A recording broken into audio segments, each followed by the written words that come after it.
কানা খুলুক রাসূলিল্লাহ। হে আম্মাজান, আমাদের প্রিয় নবীজির আচরণ কেমন ছিল? তিনি বলতেন কানা খুলুকুহু আল কোরআন। রাসূল সাল্লাল্লাহু আলাইহি ওয়াসাল্লামের আচরণ ছিল কোরআনের আচরণ। মানে পুরো কোরআনে থিওরিটিক্যালি যা বলা আছে, আমাদের প্রিয় নবীজির জীবনে প্র্যাকটিক্যালি সেটা করে দেখানো আছে। তিনি যখন মদিনার রাস্তা দিয়ে হেঁটে যেতেন, as if a living Quran is walking on the street, মনে হতো একটা জীবন্ত কোরআন মদিনার রাস্তা দিয়ে হেঁটে হেঁটে যাচ্ছে। কানা খুলুকুহু আল কোরআন। তো উনি কিভাবে মানুষের সাথে আচরণ করতেন? উনি কি হুট করে রেগে যেতেন আমাদের মতো? কর্কশভাষী ছিলেন? বাজে আচরণ করতেন কারোর সাথে? ওনার ব্যবহার দিয়ে, বিহেভিয়ার দিয়ে কখনো কারো মনে কষ্ট দিয়েছেন? এমনটি কি আমরা কখনো কেউ শুনেছি? না, নেভার এভার। আল্লাহ তাআলাও কিন্তু কর্কশ ভাষীকে, অশ্লীল ভাষীকে, কঠোর ভাষীকে তিনি পছন্দ করেন না। এবং মুমিন মাত্রই সে ভদ্র হবে, নম্র হবে, সুভাষী হবে। এবং এই সুন্দর আচরণ বা কোমল আচরণকে আল্লাহ রাসূল সাল্লাল্লাহু আলাইহি ওয়াসাল্লাম সব কাজের অলংকার বলেছেন। যেই ব্যক্তি থেকে কোমলতাকে সরিয়ে নেওয়া হয়েছে, তার থেকে সব ধরনের খায়েরকে সরিয়ে নেওয়া হয়েছে। যার মধ্যে কোমলতা নেই, মানে সুন্দর আচরণ নেই, তার মধ্যে কোনো খায়ের নেই, তার মধ্যে কোনো কল্যাণ নেই। আমরা যদি আল্লাহ রাসূল সাল্লাল্লাহু আলাইহি ওয়া আলিহি ওয়াসাল্লামের পুরো বায়োগ্রাফিটা একটু স্ক্যান করি, সংক্ষেপে দেখার চেষ্টা করি, তাহলে দেখব যে তিনি বড় ছোট, নারী পুরুষ, শত্রু বন্ধু নির্বিশেষে সবার সাথে খুব অমায়িক আচরণ করতেন, চমৎকার আচরণ করতেন। এবং রাসূল সাল্লাল্লাহু আলাইহি ওয়াসাল্লামের এই চমৎকার আচরণে মুগ্ধ হয়ে অনেক ঘোরতর শত্রু তার বন্ধুতে পরিণত হয়েছিল। সুবহানাল্লাহি বিহামদি। এবং এত ভালো আচরণের অধিকারী ব্যক্তিত্ব হয়েও তিনি আল্লাহর কাছে দোয়া করতেন যে আল্লাহ, আপনি আমার দেহটাকে, আমার দেহ সৌষ্ঠব, আমার দৈহিক অবয়ব যেরকম সুন্দর করেছেন, আমার চরিত্রটাকে, আমার আচরণটাকেও আল্লাহ আপনি সুন্দর করে দিন। এত সুন্দর আচরণের অধিকারী হওয়ার পরেও তিনি বলতেন আল্লাহুম্মা হাসসানতা খালকি ফাহাসসিন খুলুকি। মানে হে আল্লাহ, আপনি আমাকে দেখতে যেরকম সুন্দর বানিয়েছেন, আল্লাহ রাসূল সাল্লাল্লাহু আলাইহি ওয়াসাল্লামের চেয়েও দেখতে সুন্দর কোনো মহাপুরুষ কি পৃথিবীতে এসেছিল? এত সুন্দর মানুষ হওয়া সত্ত্বেও তিনি আল্লাহর কাছে দোয়া করতেন, আল্লাহ আমি দেখতে যেমন সুন্দর, আমার আচরণটাও যেন তেমন সুন্দর হয়। আপনারা আয়নার সামনে দাঁড়ালে এই দোয়াটা পড়েন? আয়নার সামনে দাঁড়িয়ে এই দোয়াটা পড়তে হয় যে আল্লাহুম্মা হাসসানতা খালকি ফাহাসসিন খুলুকি। আল্লাহ আমাকে দেখতে যেরকম সুন্দর বানিয়েছেন, আমার আচরণটাও আপনি সুন্দর করে দিন। এবং আল্লাহ রাসূল সাল্লাল্লাহু আলাইহি সাল্লাম তিনি ইরশাদ করেছেন, দুটি জিনিস মানুষকে আল্লাহর কাছে দোয়া করতেন, আল্লাহ আমি দেখতে যেমন ইসলামের চেয়েও দেখতে সুন্দর কোনো মহাপুরুষ কি পৃথিবীতে এসেছিল? এত সুন্দর মানুষ হওয়া সত্ত্বেও তিনি আল্লাহর কাছে দোয়া করতেন, আল্লাহ আমি দেখতে যেমন সুন্দর, আমার আচরণটাও যেন তেমন সুন্দর হয়। আপনারা আয়নার সামনে দাঁড়ালে এই দোয়াটা পড়েন? আয়নার সামনে দাঁড়িয়ে এই দোয়াটা পড়তে হয় যে আল্লাহুম্মা হাসসানতা খালকি ফাহাসসিন খুলুকি। আল্লাহ আমাকে দেখতে যেরকম সুন্দর বানিয়েছেন, আমার আচরণটাও আপনি সুন্দর করে দিন। এবং আল্লাহ রাসূল সাল্লাল্লাহু আলাইহি সাল্লাম তিনি ইরশাদ করেছেন, দুটি জিনিস মানুষকে সবচাইতে বেশি আল্লাহর জান্নাতে প্রবেশ করাবে। একটি হচ্ছে তাকওয়াল্লাহ, আল্লাহর ভয়, আর একটি হচ্ছে হুসনুল খুলুক, সুন্দর আচরণ। রিপিট, আমি আবারও বলছি, দুটি জিনিস মানুষকে সবচাইতে বেশি আল্লাহর জান্নাতে প্রবেশ করায়। একটি হচ্ছে আল্লাহর ভয়, তাকওয়াল্লাহ, আরেকটি হচ্ছে সুন্দর আচরণ, হুসনুল খুলুক। এখানে বলা হয়নি যে নামাজ মানুষকে বেশি জান্নাতে প্রবেশ করাবে, রোজা প্রবেশ করাবে, যাকাত করাবে, হজ করাবে, এমন কিছু বলা হয়েছে না। বরং সুন্দর আচরণ মানুষকে বেশি জান্নাতে প্রবেশ করায়। আমরা অনেক সময় ইসলামের এই এসেন্সটা ধরতে পারি না। দেখবেন যে খুব নামাজি কিন্তু খিটখিটে মেজাজের লোক, খুব নামাজি স্ত্রীর সাথে খারাপ আচরণ করে, খুব আল্লাহওয়ালা প্রতিবেশীর সাথে ঝগড়াঝাটি, খুব নামাজি মানুষ কলিগের সাথে সম্পর্ক ভালো নাই। এরকম লোক আমাদের সমাজে আছে না নাই বলেন? তার মানে ইসলামের যে ট্রু এসেন্স এটা ধরতে পারে নাই। আশেপাশের নেইবরের সাথে, কলিগের সাথে, বন্ধুদের সাথে, সহপাঠীদের সাথে যে ভালো আচরণ করতে হয়, গুড বিহেভিয়ার করতে হয়, এবং এটাই যে আমাকে সবচেয়ে বেশি জান্নাতে প্রবেশ করানোর মাধ্যম হতে পারে, এটা আমরা ভুলে যাই। প্রিয় বন্ধুরা, আমরা যেন এই ব্যাপারটাকে ছোট মনে না করি। সবচেয়ে বেশি জান্নাতে মানুষকে প্রবেশ করায় তাকওয়াল্লাহ, হুসনুল খুলুক, আল্লাহর ভয়, আরেকটা কি? সুন্দর আচরণ। অনেক ছোট ছোট বন্ধুদেরকে আমি দেখতে পাচ্ছি অডিয়েন্সের মধ্যে। আমরা আমাদের সহপাঠীদের সাথে, বন্ধুদের সাথে ভালো আচরণ করব তো আজকে থেকে? হ্যাঁ, সাউন্ড খুব অল্প হয়েছে, আমি শুনি নাই, আরো জোরে করবো কিনা? ইনশাআল্লাহ আমরা ভালো আচরণ করব। এবং আমার সহপাঠীদের সাথে, বন্ধুদের সাথে ভালো আচরণ, এটাই আমাকে জান্নাতে প্রবেশ করাবে। ইনশাআল্লাহ বলি সবাই। একটা চমৎকার হাদিস দিয়ে আমার মূল আলোচনা শুরু করি। আল্লাহ রাসূল সাল্লাল্লাহু আলাইহি ওয়া আলিহি ওয়াসাল্লাম তিনি বলেন, আনা যাঈমুন বিবাইতিন ফি রাবাদিল জান্নাতি লিমান তারাকাল মিরাআ ওয়া ইন কানা মুহিক্কান। প্রিয় নবীজি বলেন যে আমি ওই ব্যক্তিকে জান্নাতের আঙ্গিনায় একটা ঘরের সুসংবাদ দেই যে তর্ক করার সময় নিজের সঠিক, সে হকের উপর আছে, এটা জেনেও সে তর্ক করে না। তর্ককে, আর্গুমেন্টকে, ডিবেটকে স্যাক্রিফাইস করে যে না আমি ঝগড়ায় যাব না, যদিও সেই সঠিক। এরকম স্যাক্রিফাইস যে করে জান্নাতের আঙ্গিনায়, তাকে আমি একটা ঘরের সুসংবাদ দেই। এরপর প্রিয় নবীজি বলছেন, অবি বাইতিন ফি ওয়াসাতিল জান্নাতি লিমান তারাকাল কাযিবা ওয়া ইন কানা মাজিহান। আর আমি ওই ব্যক্তিকে জান্নাতের মাঝামাঝি স্তরে একটা ঘরের সুসংবাদ দিচ্ছি, যে ব্যক্তি কৌতুক করেও মিথ্যা বলে না। He was kidding, he was joking, but he never tells a lie. মজা করতেছে, জোক করতেছে, কিন্তু জোকের মধ্যেও সে কি করে না, মিথ্যা বলে না। তাকে জান্নাতের মাঝামাঝি স্তরে আমি একটা ঘরের গ্যারান্টি দিচ্ছি। তাহলে আমার আশেপাশে যারা আছে তাদের সাথে ভালো আচরণ করা, গুড বিহেভিয়ার করা, এটা ছোটখাটো কোনো বিষয় নয়, এটা অনেক গুরুত্বপূর্ণ একটা বিষয়। কিন্তু আমরা অনেক সময় এটা গুরুত্বটা বুঝতে পারি না, এটাকে ছোট করে দেখি। তো সম্মানিত বন্ধুরা, আমরা দেখব যে আমাদের প্রিয় নবীজি অন্যের সাথে কিভাবে আচরণ করেছেন।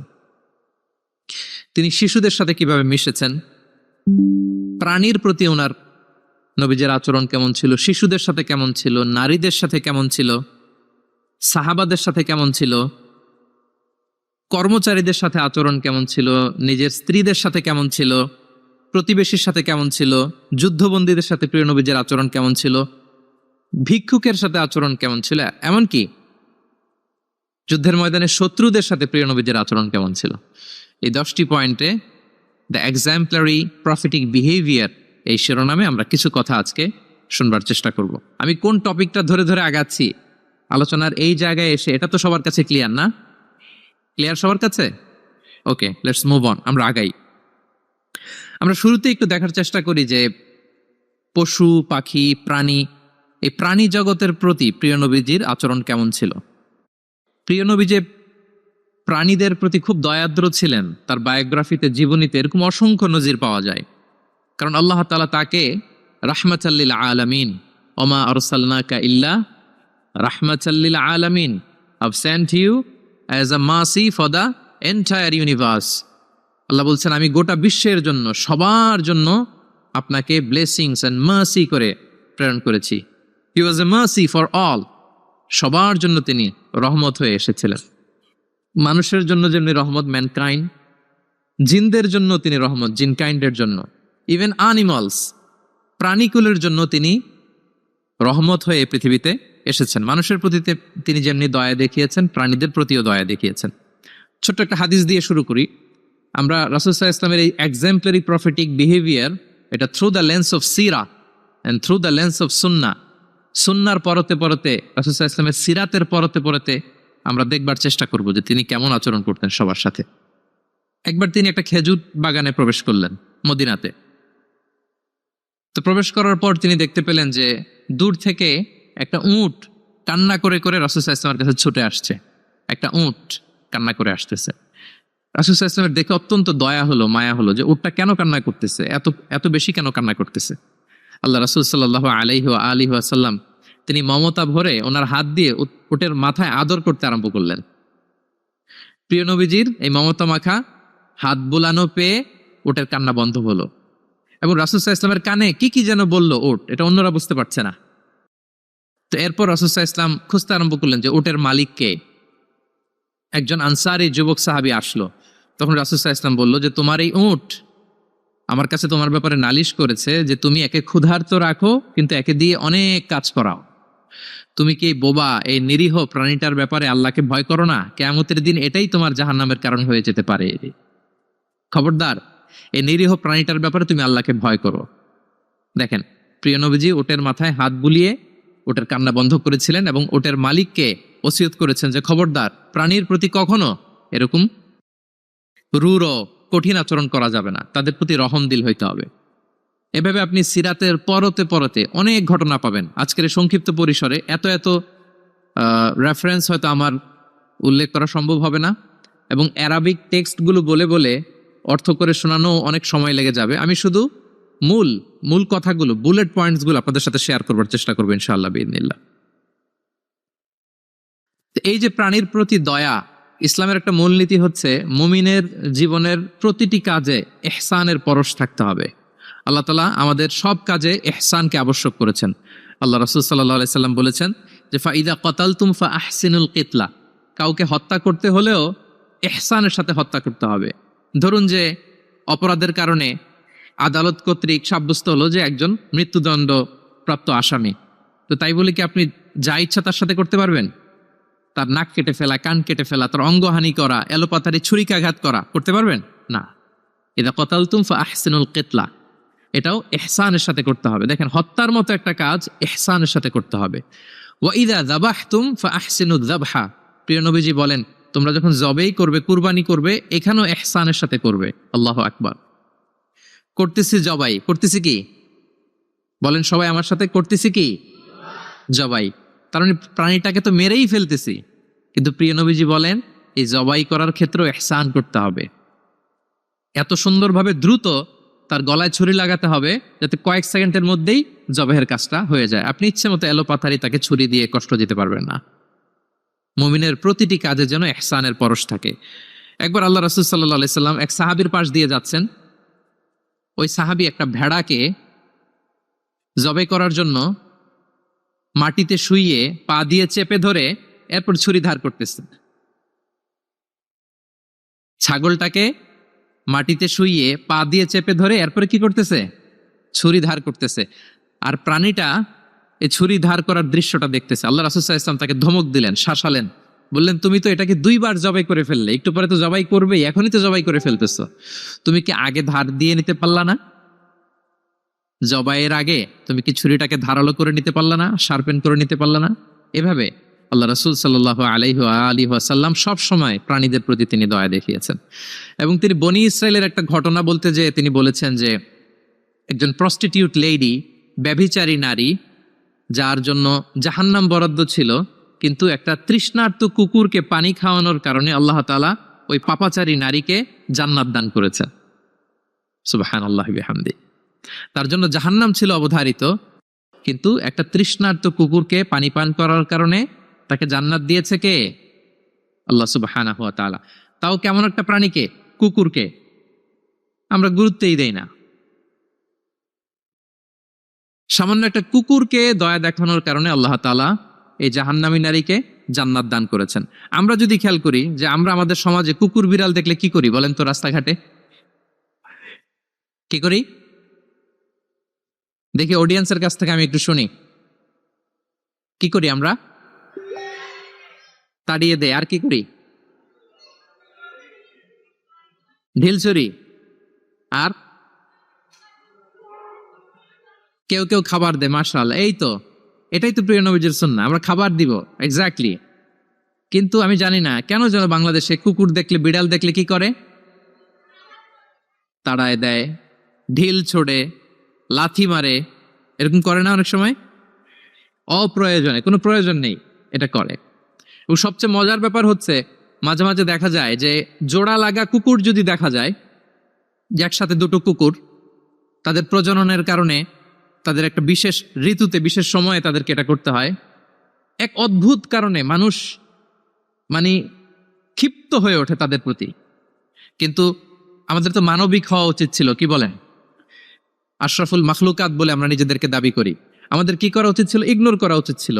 Let them do there job. Overlook করার দরকার ছিল। কিন্তু কোনো এক অদৃশ্য কারণে আমরা এরকম দৃশ্য দেখলে হিংস্র হয়ে উঠি, লাঠি দিয়ে মারি, ওখানে মানুষ জড়ো হই। কিন্তু তাদের একটা সফল প্রজননের জন্য, বংশবিস্তারের জন্য এটা প্রয়োজন। তো আমরা যেন এই কাজটা না করি, এরকম নির্মম যেন আমরা কখনো না হই। কারণ প্রাণীদের প্রতি দয়া দেখানো এটা ছোটখাটো কোনো ব্যাপার নয়। এটাই আপনার জান্নাতের কারণ হতে পারে, এটাই আপনার জাহান্নামের কারণ হয়ে যেতে পারে। আল্লাহ রাসূল সাল্লাল্লাহু আলাইহি ওয়াসাল্লাম বলেন, মান লা ইয়ারহাম লা ইউরহাম। যে ব্যক্তি অন্যকে দয়া দেখায় না, আল্লাহ তাআলা তার প্রতি দয়া দেখায় না। ইরহাম মান ফিল আরদ ইয়ারহামুকুম মান ফিস সামা। এই দুনিয়াতে যারা আছে তোমরা তাদের প্রতি দয়া দেখাও, যিনি আকাশে আছেন তিনি তোমাদের প্রতি দয়া দেখাবেন। তাহলে এই জমিনে কি শুধু আমরাই থাকি নাকি? না পশু পাখি প্রাণী এগুলোও থাকে? এদের প্রতিও যদি আমরা দয়াদ্র হই, মমতা দেখাই, করুণা দেখাই, আমাদের প্রতিও দয়া দেখাবে কে? এবার আওয়াজ করে বলুন তো, আমরা আল্লাহর দয়া পেতে চাই কি চাই না? সবাই চাই। তাহলে প্রাণীদের প্রতি কখনো আমরা যেন নির্মম না হই, অমানবিক না হই, আমরা যেন মানবিক হই। আমরা অনেক উন্নত দেশে দেখি যে হাইওয়েতে একটা সাপ যাচ্ছে, এই সাপ দেখে একটা গাড়ি থেমে গিয়েছে, স্টপ। তার পেছনে পেছনে শত শত গাড়ি স্টপ। তারা বন বিভাগকে নক দেয়, স্থানীয় পুলিশকে ফোন দেয়, তারা এসে সাপটাকে উদ্ধার করে এরপরে গাড়িগুলো চলতে শুরু করে। একটা ভিডিও ক্লিপস আমি এমনও দেখেছি যে একটা হাঁস তার বাচ্চাগুলোকে নিয়ে হাইওয়ে পার হচ্ছে। হাঁস তো খুব আস্তে আস্তে হাঁটে, একেবারে পিপিলিকার মতো একটু একটু করে হাঁসের বাচ্চাগুলো যাচ্ছে, শত শত গাড়ি at the middle of the highway stop. আল্লাহু আকবার। কিন্তু বাংলাদেশে দেখবেন যে রাস্তা দিয়ে সাপ যায় না, কুকুর যায় না, বিড়াল যায়, কোনো কেয়ার নাই, একেবারে ড্যাম কেয়ার। যে প্রাণীদের প্রতি দয়া দেখায় না, আল্লাহ তাআলা তার প্রতি দয়া দেখান না। তাহলে প্রিয় নবীজি প্রাণীদের প্রতি কতটা দয়াদ্র ছিলেন, মমতাময় ছিলেন, এটা সবার কাছে ক্লিয়ার? ওকে, মাশাআল্লাহ। লেটস মুভ অন, আমরা সামনের দিকে আগাই। এবার আমরা একটু করে জানার চেষ্টা করি যে শিশুদের সাথে প্রিয় নবীজির আচরণ কেমন ছিল। আমরা সিরাতে এবং হাদিসের দিকে যদি তাকাই তাহলে দেখব প্রিয় নবীজি শিশুদেরকে তাহনিক করে দিতেন। তাহনিক, তাহনিক শব্দটির সাথে কি আপনারা পরিচিত? নাম শুনেছেন? তাহনিক হচ্ছে কোন স্কলারের কাছে দোয়ার জন্য নবজাতক শিশুকে নিয়ে যাওয়া। সে স্কলার খেজুর খেয়ে তার মুখের লালা মিশ্রিত খেজুরের রস দোয়া হিসেবে নবজাতক শিশুর মুখে দিয়ে দিবে, এটাকে বলে তাহনিক। এটাকে কি বলে? আমি করেছি অনেক জায়গায়, অনেক মা বাবা তাদের সন্তানদেরকে নিয়ে এসেছে খেজুর নিয়ে, তা আমরা বিশ্বনবীর সুন্নাহ হিসেবে এটা করে দিয়েছি। আল্লাহ রাসূল সাল্লাল্লাহু আলাইহি সাল্লামের কাছে তাহনিক করতে সাহাবারা আসতো, তিনি শিশুদেরকে পরম মমতায় তাহনিক করে দিতেন। মদিনাতে যখন সাহাবারা আসলো, তাদের কারো ঘরে কোনো সন্তান জন্মাচ্ছিল না। আল্লাহ রাসূল সাল্লাল্লাহু আলাইহি সাল্লামের শ্যালিকা আবু বকর রাদিয়াল্লাহু তাআলা আনহুর কন্যা আয়েশা রাদিয়াল্লাহু তাআলা আনহার বড় বোন আসমা বিনতে আবি বকর, তিনি প্রেগনেন্ট অবস্থায় মক্কা থেকে মদিনায় হিজরত করলেন এবং কোবাতে আসার পরপরই উনি বাচ্চা ডেলিভারি করলেন, পুত্র সন্তান। ওনার ঘর আলোকিত করে জন্ম নিল আব্দুল্লাহ ইবনে জুবাইর। মদিনায় আনন্দের হিল্লোল বয়ে গেল, কারণ ইহুদিরা বলছিল এই যে মুসলমানদের ঘরে কোনো সন্তান হয় না, সন্তান হয় না। কিন্তু যখনই আসমা বেবি ডেলিভারি করলেন, মুসলমানদের মধ্যে আনন্দের বন্যা। তো ওনার সন্তান আব্দুল্লাহ ইবনে জুবাইরকে সাথে নিয়ে কোলে করে নিয়ে তিনি প্রিয় নবীজির কাছে আসলেন। এসে বললেন, ইয়া রাসূলুল্লাহ, আপনি আমার সন্তানের জন্য দোয়া করে দিন। আল্লাহ রাসূল সাল্লাল্লাহু আলাইহি ওয়াসাল্লাম একটা খেজুর নিয়ে, খেজুর চিবিয়ে ওনার লালা মোবারক মিশ্রিত বরকতময় লালা নিয়ে, খেজুরের রস নিয়ে আব্দুল্লাহ ইবনে জুবাইরের মুখের মধ্যে দিয়ে দিয়েছেন। এবং এজন্য আসমা বিনতে আবু বকর সবসময় গর্ব করে বলতেন যে আমার কলিজার টুকরা সন্তান আব্দুল্লাহর পাকস্থলিতে সর্বপ্রথম পৌঁছেছে প্রিয় নবীর লালা মিশ্রিত খেজুরের রস। সুবহানাল্লাহি ওয়া বিহামদিহি। আল্লাহ রাসূল সাল্লাল্লাহু আলাইহি ওয়াসাল্লাম এরকম তাহনিক করতেন। আপনারাও সুযোগ হলে আপনাদের স্থানীয় যে স্কলাররা আছেন, ভালো স্কলার, আল্লাহওয়ালা মানুষ, তাদের কাছে সন্তানদেরকে নিয়ে তাহনিক করাবেন। প্রিয় নবীজি তাহনিক করতেন। শিশু সন্তানদেরকে তিনি কোলে নিতেন, হাদিসে এসছে অনেক বাচ্চাকে তিনি কোলে নিয়েছেন এবং ওই বাচ্চা আল্লাহর হাবিব সাল্লাল্লাহু আলাইহি সাল্লামের জামার মধ্যে প্রস্রাব করে দিয়েছে, এটাও হাদিসে এসছে। এরকম ইনসিডেন্টও ঘটেছে। তিনি বাচ্চাদেরকে আগে সালাম দিতেন। কি করতেন? আমরা দেই, এই যে ছোট বাচ্চারা বলতেছে না, তো ওদের পক্ষে গেছে কথা। এই জন্যে তোমাদের আব্বু আম্মু তোমাদেরকে আগে সালাম দেয় না? দেয় নাকি দেয় না? তাহলে আমরা আগে সালাম দিব বাচ্চাদের। আমাদের সালাম দেয়া দেখেই তারাও সালামের ব্যাপারে আস্তে আস্তে অভ্যস্ত হবে। প্রিয় নবীজি বাচ্চাদের আগে সালাম দিতেন, গালে হাত বুলিয়ে দিতেন, মাথায় হাত বুলিয়ে দিতেন। হাদিসে এসছে জাবির ইবনে সামুরা একজন সাহাবী, তিনি ওনার শৈশবকালের স্মৃতিচারণ করছেন। তিনি বললেন, একবার মসজিদে নববীর পাশে আমরা কিছু বাচ্চারা দাঁড়িয়েছিলাম। প্রিয় নবীজি নামাজ শেষ করে বেরোলেন, প্রতিটি বাচ্চার গালে তিনি হাত বুলিয়ে দিচ্ছেন। দিতে দিতে এলো আমার পালা। তিনি শৈশবের স্মৃতিচারণ করে বলছেন যে প্রিয় নবীজি যখন আমার গালে হাত লাগালেন, আমি একটা হিম শীতল পরশ অনুভব করলাম। এবং তিনি বললেন যে মদিনার বাজারে যখন আতরওয়ালারা আসতো, যে প্যাকেট বা লাগেজ উনি যখন খুললে একটা চমৎকার স্মেল আসতো, প্রিয় নবীজির হাত থেকে আমরা ওইরকম একটা সুগন্ধির গন্ধ পেলাম। আল্লাহু আকবার। তাহলে বাচ্চাদের দেখলে তিনি মাথা এবং গালে হাত বুলিয়ে দিতেন।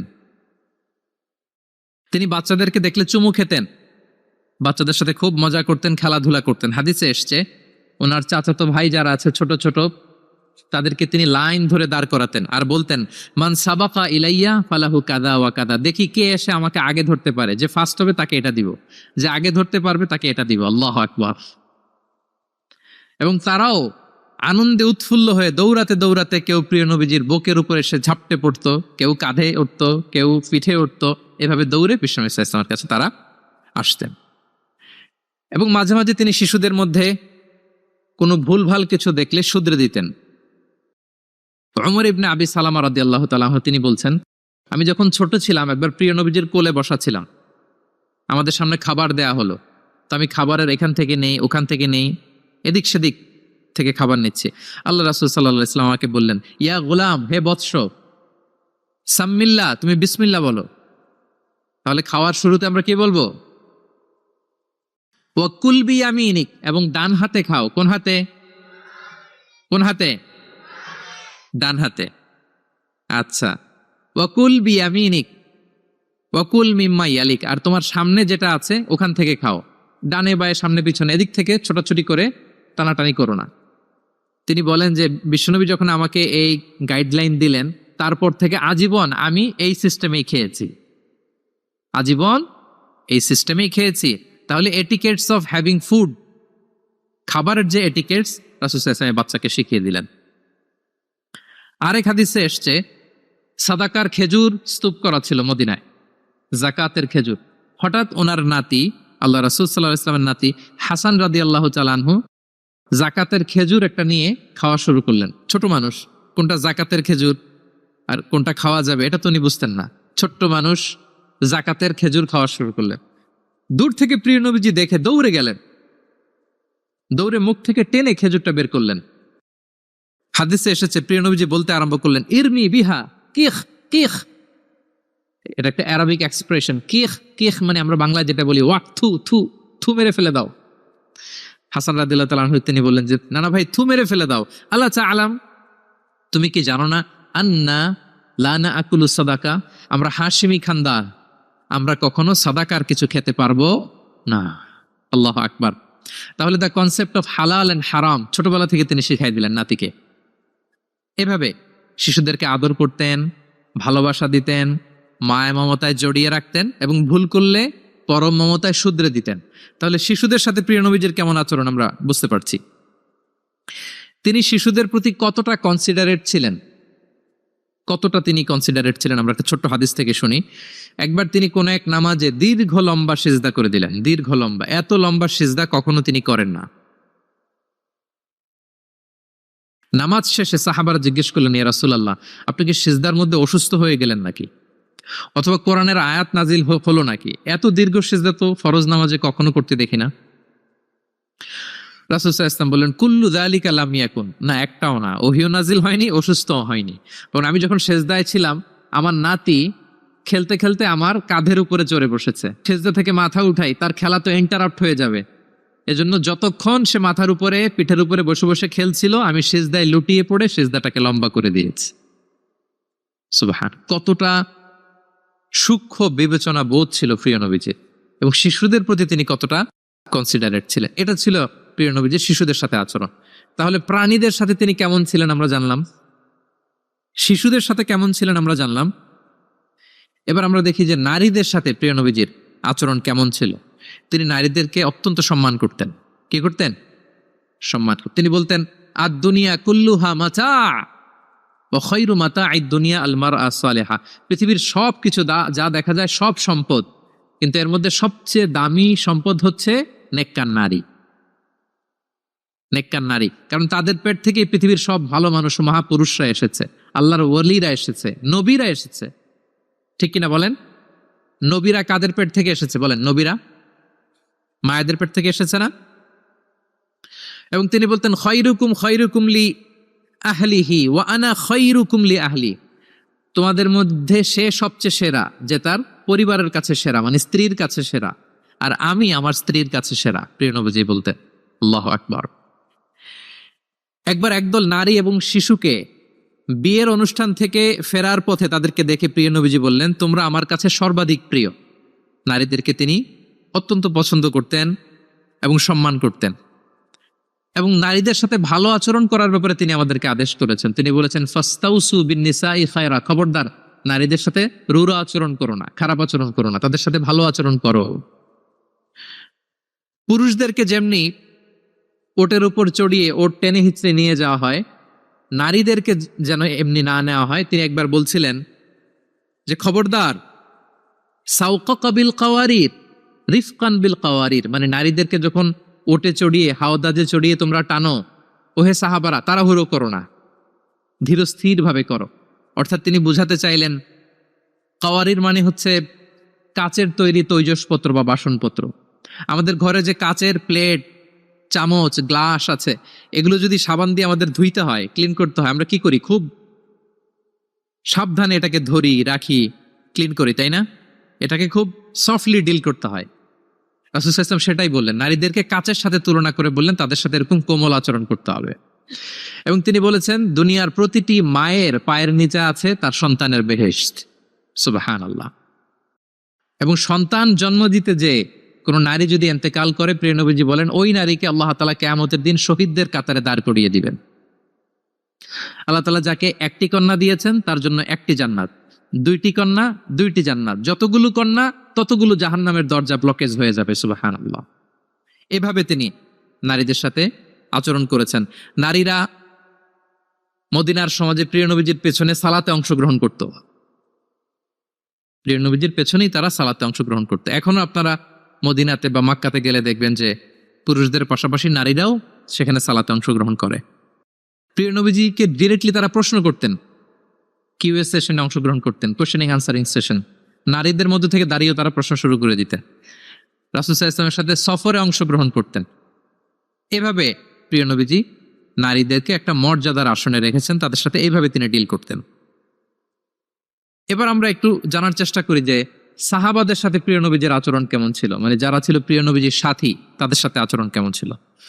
আমরা জানি যে সাহাবারা হচ্ছে প্রিয় নবীজির হাতে গড়া ছাত্র, হাতে গড়া টিম। নবীজির সুখে দুঃখে সবসময় তারা থাকতো এবং প্রিয় নবীজিকে আগলে রাখতো। প্রিয় নবীজির এক কোম্পানি তারা কখনো মিস করতে চাইতো না। এমনকি কখনো কখনো কোনো সাহাবার ক্ষুধা লাগলে তারা প্রিয় নবীজির কাছে এসে বসে থাকতো। তারা বলতো যে প্রিয় নবীজির চেহারার দিকে তাকিয়ে থাকলে আমাদের ক্ষুধা মিটে যেত। আল্লাহ। নবীজির নুরানি চেহারার দিকে তাকিয়ে থাকলে কি হতো? পেটের ক্ষুধা চলে যেত। যে আয়াত দিয়ে আমি শুরু করেছিলাম, ফাবিমা রাহমাতিম মিনাল্লাহি লিনতা লাহুম ওয়ালাউ কুনতা ফাদদান গালিযাল কলবি লানফাদ্দু মিন হাওলিক। নবী হে, আল্লাহর রহমতে আপনি কোমল হৃদয়ের অধিকারী হয়েছেন, এজন্য সবাই আপনাকে ঘিরে থাকতে চায়, আপনার পাশে থাকতে চায়। আপনি যদি কর্কশ ভাষী হতেন, কঠোর আচরণের অধিকারী হতেন, তাহলে এখন যেমনি আপনার সাহাবারা আপনাকে ঘিরে রাখে, সব সময় আপনার পাশে থাকতে চায়, তারা এমনটি আপনাকে ঘিরে রাখতো না। এবং আল্লাহ রাসূল সাল্লাল্লাহু আলাইহি ওয়াসাল্লামের চেহারায় সবসময় একটা স্মাইলিং ফেস থাকতো, অলওয়েজ।